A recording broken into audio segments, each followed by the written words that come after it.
ఈ దక్షిణాది, ఉత్తరాది అనే అంశంలో మీరు మళ్ళీ ఒక ద్రవిడ ఉద్యమాన్ని చూడబోతున్నది. మొండిగా గనుక ఎట్లే ముందుకు పోతే మళ్ళీ మా డీఎంకే, మా డీకే, మా యొక్క అసలైన ఉద్యమాన్ని మళ్ళీ ఈ దేశం చూస్తది. అంటే ఒకప్పుడు మనం చూసినాం తమిళ అనే ఒక పెద్ద ఉద్యమాన్ని నడిపిన చరిత్ర కూడా సీరియస్గా ఉంది. తీసుకో. ఎలక్షన్ సీజను అంతే అంటారా? ఇప్పుడు కేసీఆర్ గారు ఉన్నారు. ఎలక్షన్ ముందు లేకపోతే తెలంగాణ వచ్చే ముందు భాష ఎట్లా వాడారు? అవును. కానీ రాష్ట్రం వచ్చాక ఏం చేశారు? ఆంధ్ర తెలంగాణను గొడవే లేకుండా చేశారు. నేను బహిరంగ చెప్తాను.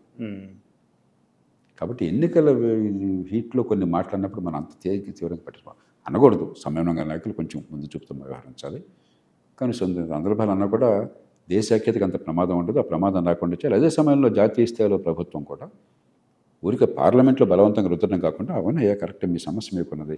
యూపీ వాడు ఇంకో భాష చెప్తున్నాడు, బీహార్ అని ఇంకోటి చెప్తున్నాడు, వాళ్ళ సమస్యలు ఉన్నాయి, మీరంతా కూర్చొని అంగీకారం అని చెప్పండి, వాళ్ళు అక్కడ. అందుకని నేను చెప్పేది పార్లమెంట్లో బలవంతంగా రుద్దపోకండి, ఇలాంటి ధోరణులు పెంచే ప్రయత్నం చేయబోకండి.